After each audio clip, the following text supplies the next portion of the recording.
Olá, bom dia.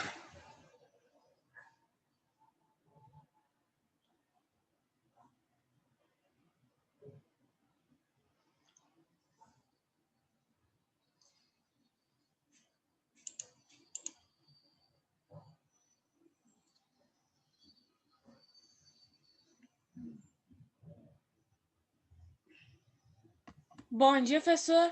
Bom dia, Maria Eduarda. Bom dia a todas e a todos. Vamos esperar mais um pouquinho para iniciarmos a aula de hoje.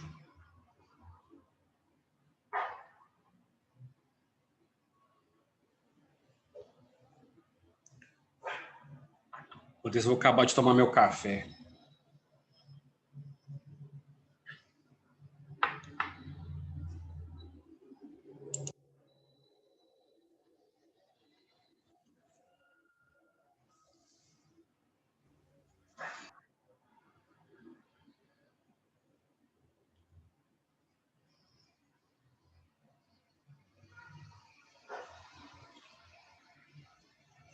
Bem, nós temos duas aulas hoje. Nesta primeira aula, nós vamos fazer a correção da avaliação global 2 que vocês realizaram. E na segunda aula nós temos uma atividade para fazer. Então, vou compartilhar a tela referente... Só um minutinho. Referente à avaliação.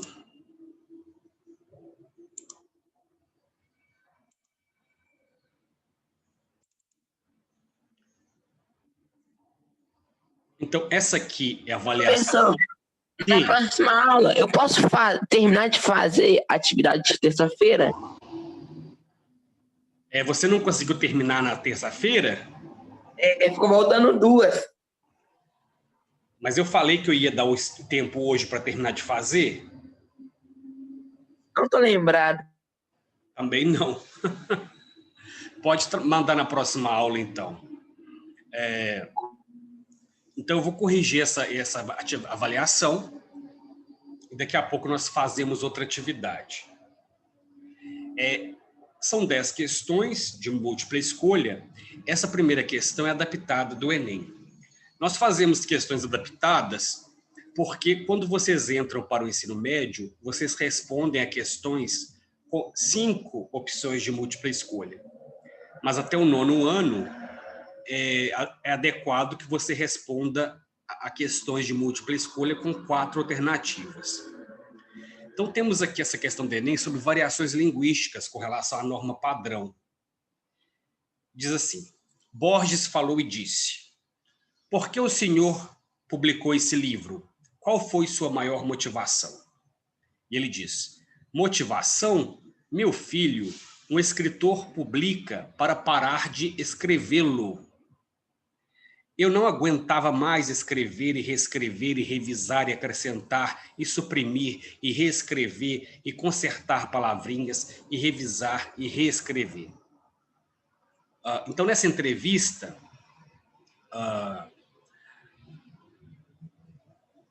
a norma padrão da língua portuguesa é rigorosamente obedecida por quê?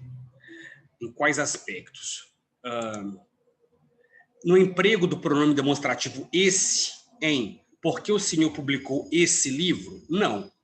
Mesmo na linguagem informal, nós usamos esse, essa. Né?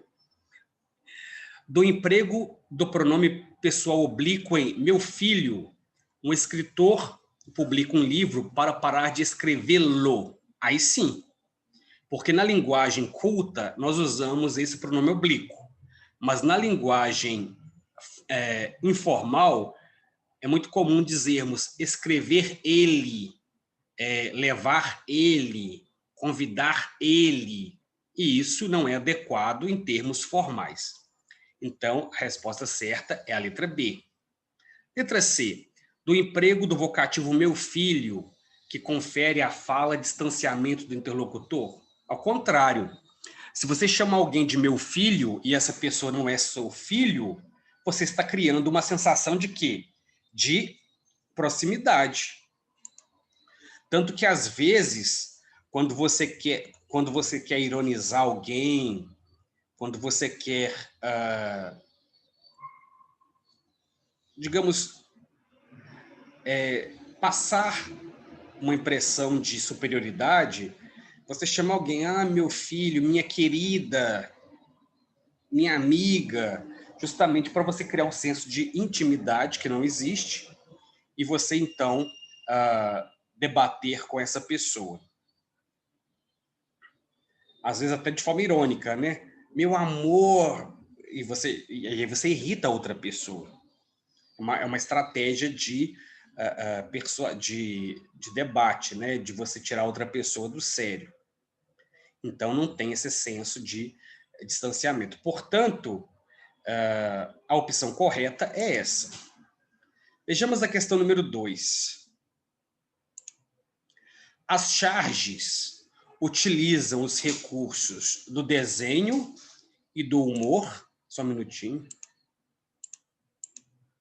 As charges utilizam os recursos do desenho e do humor para tecer algum tipo de crítica a diversas situações do cotidiano. Sobre a charge do chargista Duque, indique a alternativa certa. Então, começa a charge. São várias tiras. Na primeira diz, a Copa do Mundo é nossa. Aí, a burocracia também é nossa. A violência também é nossa. A corrupção é nossa. O trambique também. A miséria, a desigualdade social.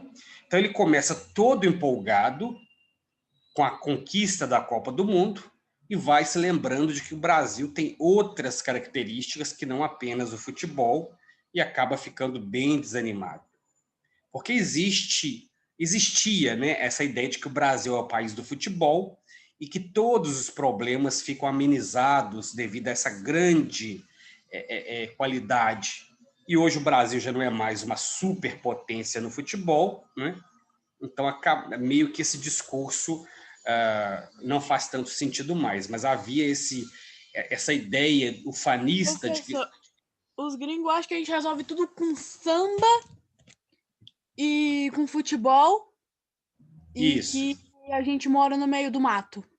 Isso, eles acham que a gente mora no meio do mato. Gente, eu converso às vezes com pessoas de fora, eles nem sabem, pasmem, tem gente que não sabe onde fica o Brasil. Não sabe onde fica o Brasil. Eles acham que... Esses dias eu estava conversando com um cara que ele é do Egito. E aí, ele falou, onde você mora? Eu falei, Brasil. Aí ele, onde? Aí ele falou, onde é isso? Aí eu fiquei tão bolada que eu mandei uma foto do mapa para ele e coloquei onde era o Brasil. Aí eu falei, né? Aí ele, e mandou uma foto do Egito. Eu falei, eu sei, eu estudo geografia, eu sei onde é o Egito. Isso. Olha para você ver, isso acontece muito. Hoje em dia, com a tecnologia... Aconteceu um negócio comigo também. O que aconteceu, seguinte, Maria Eduarda? Eu fui falar com... Eu tava conversando, tipo, eu tava de boa. Aí eu fui conversar com um cara, aí eu perguntei, de onde é que tu é? Aí ele, eu sou da América. América. Aí eu, você é dos Estados Unidos? Ele, sou. Aí ele, sou, e de onde é que tu é? Eu sou do Brasil. Ele parou de falar comigo. Olha só, preconceito, né? Gente, a Emanuele e a Maria Eduarda, vocês estão trazendo algo que é bem atual hoje, que é o fato de nós podermos conversar com pessoas do mundo inteiro, né? Pelas redes sociais. E aí você consegue ter uma visão do que eles pensam sobre nós. De que, primeiramente, muitos lugares eles nem sabem onde é o Brasil, e olha que o Brasil é um dos maiores países do mundo. E, além disso, é ainda uma das potências econômicas, né? Além disso, os que sabem onde é o Brasil acham que aqui é uma mata, uma grande floresta. E eles perguntam assim, passa muita cobra na sua rua? Como é que você faz com os jacarés, crocodilos, né? Você não tem medo? Então, eles realmente acham que aqui é uma grande... Agora, é um preconceito que a gente também tem em relação a lugares marginalizados, né? Eu até um tempo atrás eu tinha um certo preconceito no sentido de desconhecimento com relação à África também, por exemplo, de pensar assim, como é que será na África? Será que é elefante andando assim pelas ruas? Eu parei de ter preconceito, professor, depois que eu conheci um cara da África, que ele é amigo meu, e ele tem dinheiro, e ele mora em uma parte da África que não é isso da pobreza extrema. E eu falei, nossa, tem uma parte da África que não é só aquilo que o jornal mostra, que é extremamente pobre e triste. Aí eu vi que a família dele, por exemplo, ele é casado com uma moça branca lá, e coisa que a gente acha que não existe na África, né?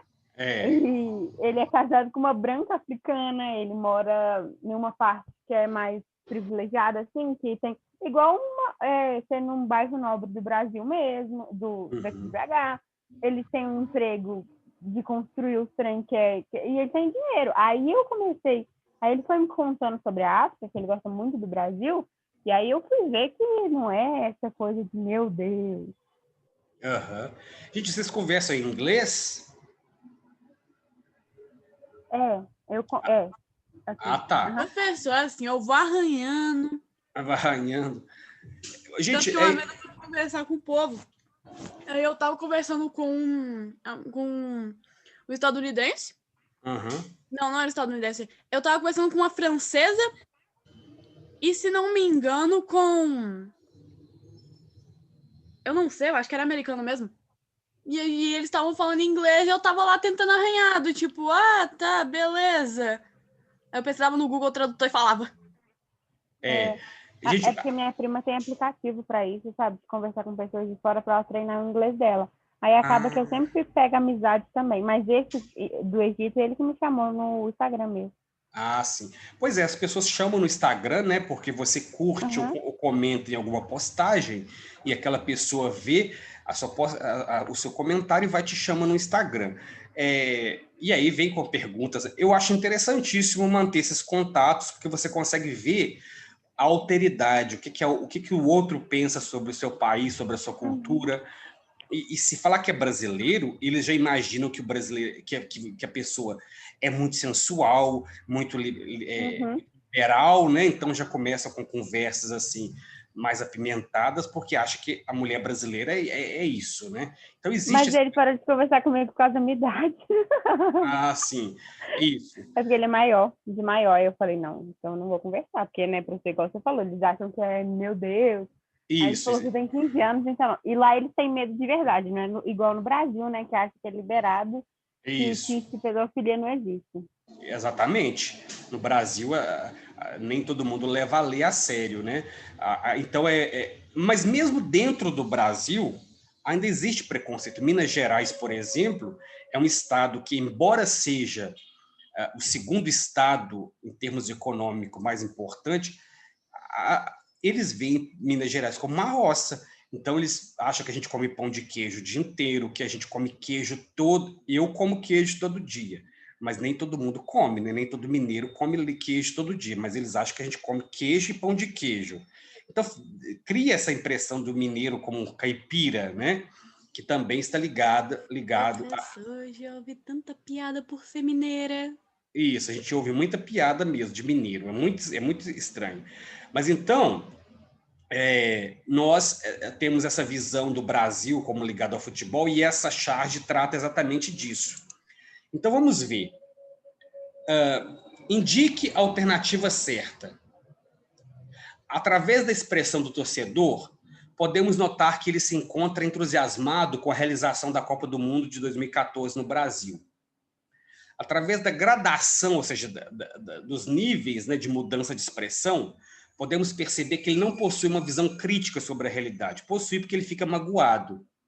Não podemos afirmar que exista qualquer tipo de comentário crítico nas entrelinhas da charge. Existe sim, porque as referências aqui são ligadas a problemas do Brasil. podemos inferir que o entusiasmo inicial pela realização dos jogos foi substituído por uma postura pessimista por parte da personagem retratada.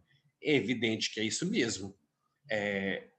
O futebol não sana todos os problemas que nós temos, né? Não basta pensar, nossa, nós somos um país cheio de problemas, mas nós temos o carnaval, nós temos a praia, nós temos o futebol, mas isso não resolve nada, né? É uma visão bastante acômoda, né? Achar que o fato de termos essa natureza maravilhosa faz com que os nossos problemas fiquem em segundo plano. Essa questão 3 também apresenta uma charge. Essa charge satiriza uma prática eleitoral presente no Brasil da chamada Primeira República. Tal tática revela. Que tática é essa? Veja aqui, nós temos aqui a soberania representada por uma mulher, a urna, onde você coloca o voto, e temos aqui um político que está levando o eleitor puxado no burrinho, como um burrinho. Que prática seria essa, gente? Que prática eleitoral é essa? Voto de cabresto. É isso mesmo, é o voto de cabresto. O que é o voto de cabresto? As pessoas eram obrigadas a votar em quem o coronel mandava. Isso. Porque elas precisavam de casa e trabalho, e senão elas eram demitidas ou até mortas. Isso, é o voto cabresto. Porque nessa época o voto não era secreto. O voto não era secreto. Muito bem, Maria Eduarda. Isso é importante. Nós estamos chegando próximos da eleição. É importante observar, então, o voto cabresto. Então, o eleitor vai votar sem saber. Ele nem sabe quem é o candidato, mas ele vai votar porque ele está sendo levado, conduzido pelo seu chefe, pelo seu patrão. Então, vamos ver. Qual é a crítica aqui? Nessa época tinha muito roubo, né? Tipo, de voto. Muito. No nosso livro de história, eu acho que foi no começo, assim, que mostrava como que era uma imagem de um cara, tipo, atrás, assim, contando os votos tudo errado. A gente acha que a roubalheira é de hoje, mas não é. A roubalheira ocorre desde... Primeiro, é preciso lembrar o seguinte, gente, o Brasil, quando foi colonizado por Portugal, olha o tamanho do Brasil e olha o tamanho de Portugal. Portugal é minúsculo, muito pequeno, e o Brasil é imenso. Como que vocês acham que eles fizeram para encher isso aqui de gente? Que tinha que povoar o Brasil, né? Eles iam mandar vir de Portugal, assim, você quer ir para o Brasil? Quero, vamos lá, você vai, todo mundo. Não. O que eles mandaram para cá? A escória, assassinos, presidiários, degredados, prostitutas, que eles não queriam. Vai para o Brasil. Então, muita gente vinha para o Brasil, né, fizeram uma limpeza em Portugal, mandaram o povo para o Brasil. E aí, o Brasil foi quase uma colônia penal, né? Não chegou a ser como a Austrália, em que as pessoas iam para lá realmente para cumprir pena, era uma cadeia a Austrália. No Brasil não era bem assim, mas vinha para cá a chamada escória mesmo de Portugal. Então, a origem do nosso país já é marcada, né, por pessoas assim, de índole não muito angelical, né? E aí, vivemos hoje um movimento muito estranho.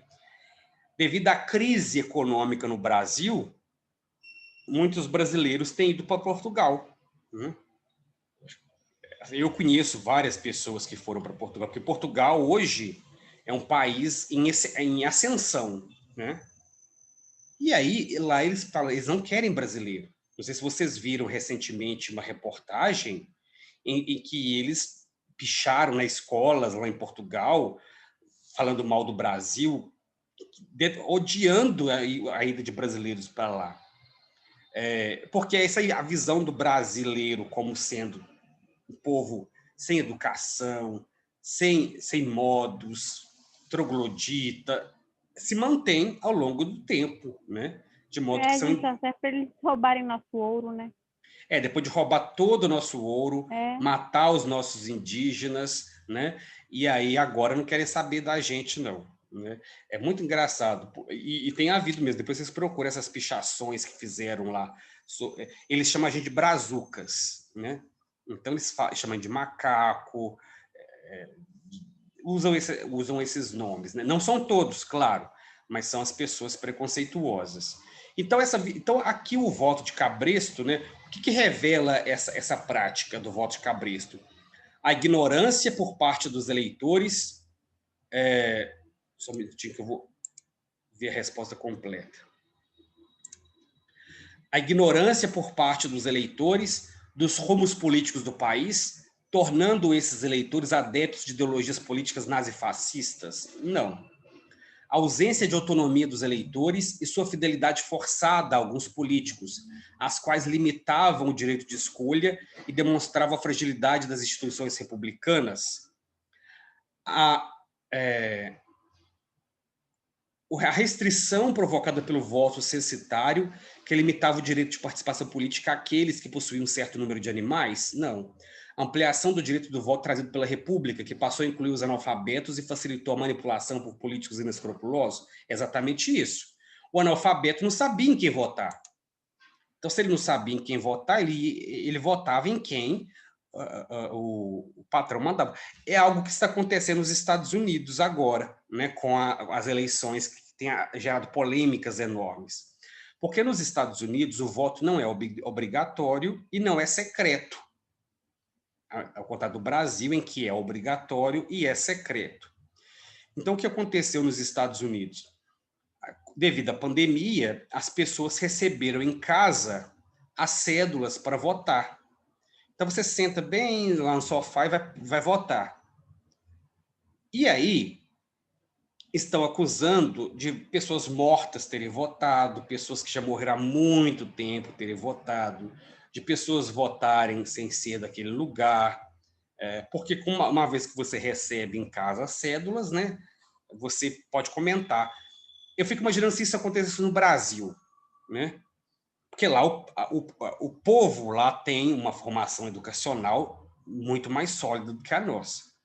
Então, muita gente diz, o voto tem que ser espontâneo. Professor, posso beber água? Claro, eu particularmente sou a favor do voto obrigatório ainda, né? Porque nós não temos uma democracia consolidada. Então, imagina no Brasil, você vai, sua avó quer votar. Ela não sabe ler nem escrever. Aí ela fala, minha filha, vota aqui para mim no candidato X, e você não gosta do candidato X, você vai respeitar o que ela falou? Ou você vai marcar outro candidato? A gente não sabe. Ou então, a empregada doméstica fala com a patroa, eu quero votar, marca aqui para mim o candidato tal. A patroa vai marcar o candidato que ela quer, que é o candidato que vai lutar pelos direitos dos empregados domésticos? Duvido, né? Então, pode ocorrer manipulações parecidas com o que acontecia no voto de cabresto aqui. Vamos à próxima questão. Através do uso da linguagem não verbal, que pode muitas vezes surgir como principal recurso de comunicação, o chargista Nani faz referência ao seguinte evento motivado por conflitos religiosos. Então, nós temos aqui a figura da morte, né? A morte ela é representada, personificada lá fora dessa forma, como uma caveira vestida com uma túnica preta e carregando nas mãos, acho que uma foice, né? E ela traz aqui, ela faz um coraçãozinho com a mão para indicar amor, para indicar o seguinte: toda essa destruição foi feita por amor. Então, qual é a motivação desses conflitos aqui? Qual foi o evento? A guerra no Afeganistão, o ataque a 11 de setembro, o conflito entre Israel e Palestina ou a violência nas cidades do Brasil? Qual desses eventos foi justificado como sendo algo religioso? É o conflito entre Israel e Palestina, né? É como se fosse um conflito, né, armado, uma violência justificada pela fé. Então, essa é a resposta certa. Nessa próxima questão, nós temos a ideia de que em gêneros não oficiais, aliás, em gêneros oficiais, o uso da língua portuguesa padrão é obrigatório. O que a gente observa nessa charge? Temos aqui uma charge, então, em que há dois políticos conversando numa festa. Aí um deles diz: perdão, excelência, mas parece que o nobre deputado está com a mão no meu bolso. E realmente ele está com a mão enfiada no bolso do outro, olha só. Ah, desculpe, pensei que Vossa Excelência estivesse distraído. O que se verifica nessa charge, então? A observância da norma padrão com o uso de distraído em vez de distraída, que deveria concordar com... Deixa eu ver aqui a resposta completa. Que deveria concordar com Vossa Excelência. A ocorrência de desvio da norma padrão pela falta de vírgula, separando o vocativo. A observância da norma padrão com o uso do imperativo desculpe em vez de desculpa, ou a ocorrência de desvio da norma padrão pelo uso de Vossa Excelência em vez de Sua Excelência. Então, o que a gente verifica aqui? A gente verifica a ocorrência de desvio na medida em que Vossa Excelência não é separado por vírgula aqui, mas por ponto final. Não deveria ser assim, numa forma culta, porque o vocativo ele é separado por vírgula do restante da oração. Vejamos a próxima. Na oração, sei que vai chover, mas não quero levar minha capa. A conjunção mas indica o quê? Adição de elementos que reiteram o que foi dito anteriormente? Não está reiterando, está, na verdade, se contrapondo, né? Contraposição de ideias em relação à primeira afirmação? Sim. Ligação entre duas afirmações aproximadas? Não, são duas afirmações diferentes. Vai chover e não quero levar minha capa. Forma de marcar a posição autoritária da autora? Também não. Então, a alternativa correta é a letra B. Temos aqui agora, na questão 7, outra charge. Considerando-se os elementos verbais e visuais da tirinha, é correto afirmar que o que contribui de modo mais decisivo para o efeito de humor é... Então, vamos ver aqui o humor. Temos, então, 3 tirinhas. Na primeira, 2 pessoas conversam e uma diz: sou um super-herói. Tenho superpoderes. Quais? Invisibilidade. Então, que invisibilidade ele tem, né? Então, onde se dá o efeito de humor aqui? Letra A ingenuidade dos personagens em acreditarem na existência de poderes sobrenaturais, o contraste entre os personagens que representam diferentes classes sociais, o duplo sentido do substantivo super-herói, ou a tentativa fracassada do personagem de fazer um discurso panfletário. Aqui, na verdade, o que acontece é exatamente o contraste entre os personagens que representam diferentes classes sociais. Por quê? Aquele personagem que representa uma classe desprivilegiada, ele é invisibilizado, ele não tem visibilidade, mas aí é no caso da visibilidade social, né? É uma forma de invisibilidade, uma vez que você passa... Agora, aqui no centro, como em outros bairros da cidade, mas principalmente aqui no centro, você vê pelas ruas acampamentos. Não sei se acontece isso onde vocês moram, mas tem havido aqui acampamentos nas ruas, né, de pessoas morando na rua, famílias inteiras, né, morando em barracas. E você vê fileiras assim de barracas. E você passa por essas pessoas e nem olha. Isso é invisibilidade. Embora esteja visível, mas você não faz questão de ver. Até porque ver isso incomoda. E a gente não quer ser incomodado, mas incomoda em que sentido? É no sentido de doer na consciência, de pensar, nossa, nós vivemos num mundo em que há pessoas que moram na rua, assim, em cabana, uma família inteira dentro de uma cabana dessas de acampamento, né? E você tem a sua casa, dorme numa cama confortável, você tem Netflix, né? Então, é bem complicado. Então, isso que é invisibilidade social. Existe, mas você não vê. Agora, a próxima questão também, adaptada do Enem, é uma conversa entre a Mafalda e seus amigos. A Mafalda, que é sempre uma figura muito inteligente, né? Ela diz: para onde vocês acham que a humanidade está indo? Então, os amiguinhos dizem: para a frente. É para ela. Não, é lá, desculpa-me. Para a frente, é lá.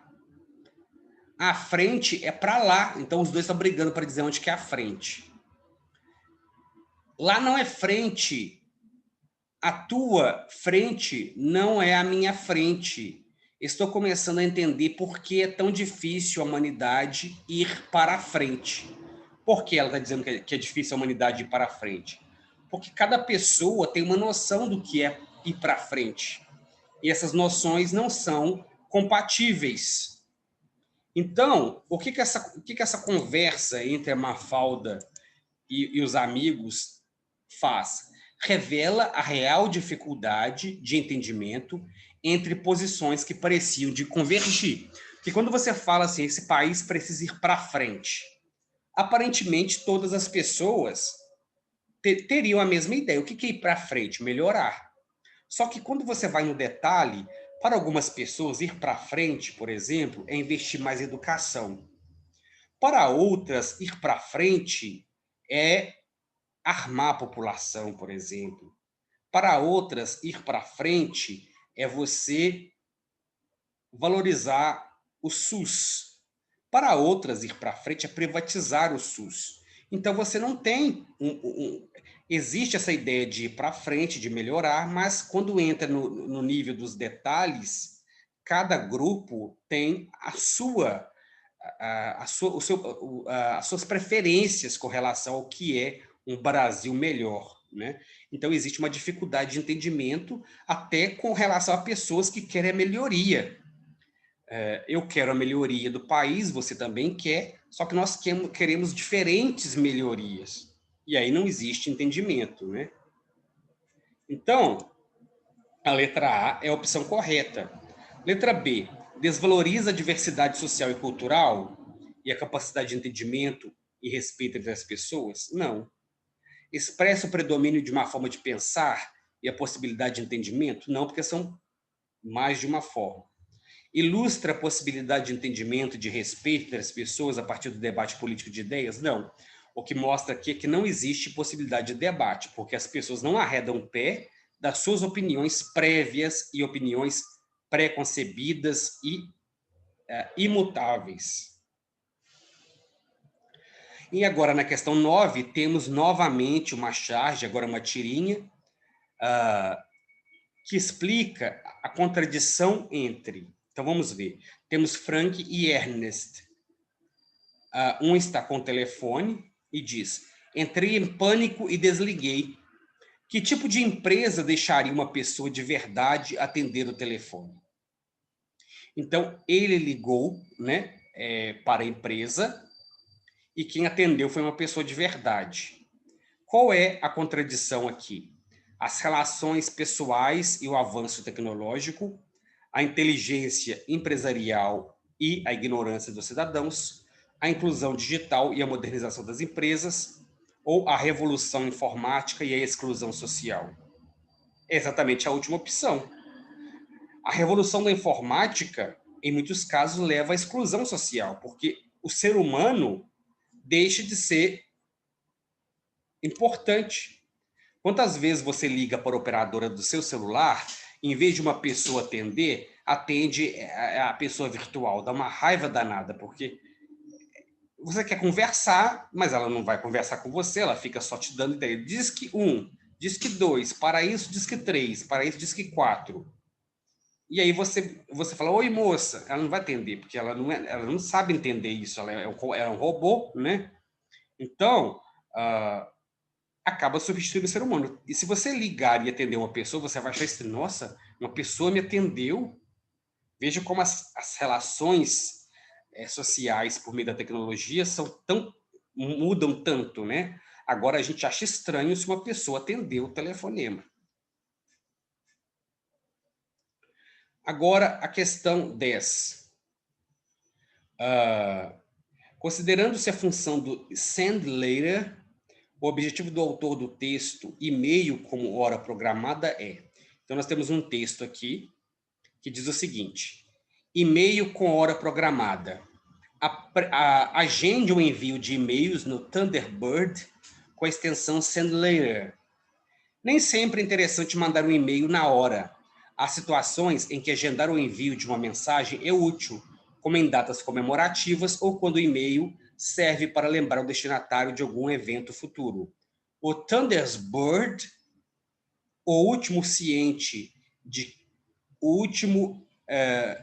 cliente de e-mail do grupo Mozilla, conta com uma extensão para esse fim. Trata-se do Send Later. Depois de instalado, ele cria um item no menu de criação de mensagens que permite marcar o dia e a hora exatos para o envio do e-mail. Só um ponto negativo. Para garantir que a mensagem seja enviada na hora, o Thunderbird deverá estar em execução. Senão, ele mandará o e-mail somente na próxima vez que for rodado. Claro, isso aqui é um texto antigo. É para você escrever um e-mail hoje. Aí você escreve um e-mail hoje para os seus amigos que vão fazer aniversário o ano inteiro. Aí chega no dia do aniversário do seu amigo que fez em dezembro, e ele vai falar: nossa, o fulano lembrou de mim, que gracinha. Não, mas essa mensagem ele escreveu para todo mundo, e lá, num dia que ele sentou e resolveu mandar as mensagens, mas para a data marcada, né? Então, sobre isso, o e-mail com hora programada. Então, esse e-mail, o texto, qual é o objetivo do autor do texto? É eliminar os entraves no envio de mensagens por e-mail, é viabilizar a aquisição de conhecimento especializado pelo usuário, é permitir a seleção de destinatários dos e-mails enviados ou divulgar um produto ampliador da funcionalidade de um recurso comunicativo. É divulgar. Tanto que, em vários momentos, o texto retoma esse negócio do Thunderbird, do Send Later, justamente para divulgar, para a pessoa ficar curiosa e querer usar. Geralmente é pago, né? Você deve pagar por esse serviço. Então, não é um texto simplesmente de divulgação. Quer dizer, não é um texto simplesmente de informação, é de divulgação de um produto ou serviço. Pessoal, o tempo agora está se esgotando para essa aula e nós agora, daqui 10 minutos, temos a outra aula. Nessa outra aula, nós vamos fazer um ensaio para a Semana Se Liga, para uma das atividades que nós teremos na semana que vem.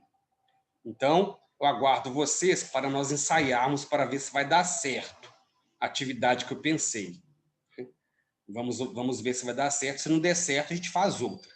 Então, aguardo vocês daqui 10 minutos. Até mais.